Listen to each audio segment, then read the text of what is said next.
Welcome to the deep dive. We are cutting through the absolute fire hose of NBA headlines right now to deliver the essential facts and insights you need, tailored just for you. Exactly. Yeah. And today, we're really focusing on the Western Conference, which is it's giving us these three completely different stories of success and maybe sustainability. It really is. So we're going to try to answer a few big questions. That's the mission. First, are the Oklahoma City Thunder on like a truly historic, record-breaking path? And if they are, how are they doing it? Okay. Second, where do the Phoenix Suns actually stand? I mean, are they just a feel-good story, or are they a legitimate playoff team? And finally, the big one. How long can the Los Angeles Lakers keep winning games when they have these pretty glaring flaws in their offense? Right. Okay, let's unpack this. We have to start with the most dominant story in the league. We have to start with the Thunder. No question. They just moved to a remarkable 17-1 record. They even avenged their only loss against Portland. It feels inevitable when you watch them. It does. But what's so fascinating here, and what the sources we looked at really dig into, is that the foundation, it's not the offense. I mean, the offense is great, but it's a defense that is statistically unique. Right. Their defensive rating is the best in the league, 102.8. Yeah, which, for anyone listening, that means they're allowing just under 103 points per 100 possessions. Yeah. But that number alone doesn't really tell the story. Okay, so give us the context, because that's what makes it so jaw-dropping. Right. So get this. Here's the aha moment. The gap between OKC at number 1 and the second-best defense, let's say it's the Pistons, at a 110 flat. That's a 7.2-point gap. Okay, that's a big gap. It is, but wait. That same 7.2-point difference is the exact same gap that separates the second-best defense from the 22nd best defense in the league. Wow. So they're not just first. They're on a completely different planet defensively. A different stratosphere. It's historically dominant. But let me push back a bit on this. We're talking about a 74-win pace. It's December.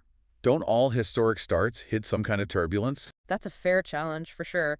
But the system seems so resilient. I mean, look at the minutes without Shai Gilgeous-Alexander on the floor. Yeah, what are those numbers like? Over 155 minutes without him, their defensive rating is a suffocating 92. 92. And that speaks directly to the depth and the system Sam Presti has built. It's not about one guy. They can bring in guys like Cason Wallace, who's already a blue-chip defender. Absolutely. And you still have Lou Dort, who's one of the best perimeter defenders in the entire sport. They just set the tone. So if the defense is this historic wall, SGA's offense is the wrecking ball that just smashes through it. He's playing at an MVP level. Wow. It's undeniable. 32 points a game on, 67% true shooting? It's absurd. It's completely absurd. And it's his evolution, too. It's not just scoring. Exactly. Okay. The improved three-point shot is one thing, but his playmaking. When he drives and defenses collapse, he knows exactly where Chet Holmgren is in that dunker spot. And it puts teams in an impossible situation. You can't guard it. You can't. And this is where we have to connect it all back to the modern league. They are a monster team. They're benefiting from this perfect mix of talent, timing, and the CBA. The new collective bargaining agreement, right? Yeah, it rewards teams like OKC, who draft incredibly well and keep young guys on cheap contracts. Presti has all this capital to keep adding pieces without getting punished by the salary cap. So the winning feels sustainable. It's not just a hot streak. It's built on a foundation of suffocating defense and, frankly, smart team building. That's the insight. They force you to play their game, and almost nobody can survive it for 48 minutes. Okay, let's pivot from that historic start in OKC to a team that's finding success in a totally different way. The Phoenix Suns. Yeah, sitting at a really solid 11-6. And they are absolutely forcing people to reevaluate what they are. For sure. Their recent win against the Spurs, 111-102, that felt like a perfect summary of their identity. It really did. It's all about what's been called a greedy defense. They forced 19 turnovers in that game, and that defense carried them when the offense was, struggling a bit. And what's really impressive is they're doing this while being so shorthanded. I mean, they've been missing key rotation guys like Ryan Dunn, Jalen Green, Grayson Allen. It speaks to the culture, but it really speaks to two things. First, Devin Booker is playing like a borderline superstar. He is. He can struggle sometimes against those really long, strong wings, but he just knows how to close. He woke up in that second half against the Spurs. And he did it by getting to the free throw line, which just settles the whole team down. But the second thing is the revolution off the bench. And this is where it gets interesting, because it's not just one guy. No, but one guy is really standing out. Colin Gillespie. He has been a revelation as an offensive creator. He's been fantastic. He's a legitimate candidate for most improved player, not just sixth man. Shooting 40% from three on real volume, he kept them afloat in that Spurs game when Booker was resting. So they're holding tiebreakers over rivals like the Clippers, the Spurs, the Timberwolves, all while missing key guys. So this raises the big question. Right. Are they just a good play-in team, or are they actually pushing for a real playoff spot, like a top 6 seed? I think this is where we need to challenge the early season narrative. If this identity holds defense, forcing turnovers and then clutch shot making from Booker and Gillespie, I think they're pushing past that play-in ceiling. They seem to have the grit for it. They do. Their floor is just so much higher than people thought because they can always fall back on that defense. They are right there on the cusp of the top 6. Okay, so from a team that's succeeding with grit, let's shift to a team that's succeeding maybe despite itself. The Los Angeles Lakers. Yeah. They just got a narrow win over Utah, 108-106, but they almost blew a 13-point lead late. It felt less like a win and more like a huge warning sign. A huge warning sign, absolutely.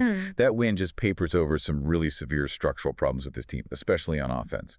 And it all seems to center on what some are calling the Luka dilemma. Well, yeah. Look at the numbers. Luka is leading the entire NBA in usage, something like 37% of their possessions. He had a great stat line against the Jazz, 33, 11, and 8.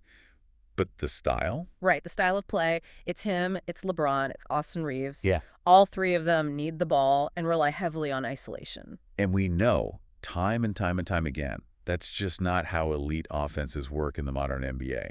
Playoff defenses are built to stop exactly that, one guy going one-on-one. So it becomes predictable. Very predictable. And it means your offense is, frankly, less than the sum of its parts, even when you have 3 terrific individual creators like they do. And that leads right into the other massive problem, which is the shooting crisis. Oh, it's bad. They're a bottom-feeding three-point shooting team. There's no other way to put it. Against the Jazz, the three of them, Luka, LeBron, and Reeves, they combined to shoot a wretched 4 for 24 from 3. 4 for 24. And we have to talk about shot selection here, especially with Luka. He's settling for so many contested step-back threes. Sometimes up to 15 a game. And when it's not falling, it doesn't just miss. It hijacks the entire offense. It leads to long rebounds, transition buckets for the other team. It's just contagious bad offense. And on top of all these structural problems, they had a key injury in that game. Deandre Ayton went out with a knee contusion. And that injury just exposes how thin the ice is that they're walking on. He's their only proven starting caliber center. Right. Without him, what are their options? Well, you're relying on Jackson Hayes, whose offense is pretty much just lobs, or Maxi Kleber, who is kind of a reluctant stretch 5. It just severely limits what you can do and puts even more of a burden on LeBron and their guards. So to synthesize this, the Lakers are winning in spite of themselves. They are playing with fire. Completely. Yeah. And to keep winning at this clip, something has to change. The shooting has to get better, or the stylistic conflicts need to be sorted out. This reliance on just individual greatness, it's just not a sustainable formula. It really isn't. And if you just connect this back to the whole Western Conference, the disparity is just so stark. You have the historic, suffocating defense of the Thunder. Right. Then you have the Suns figuring out how to win with grit and depth. And then you have the Lakers just trying to force wins with 3 amazing but stylistically conflicting players. So the real race isn't just about who makes the playoffs. No. It's about which of these teams can actually sustain its identity and adjust to its flaws as we get deeper into the season. Thank you for listening. Please comment, like, subscribe if you're on YouTube. Spotify, please leave 5-star review. Will help the channel grow. Until next time, please check our previous episodes.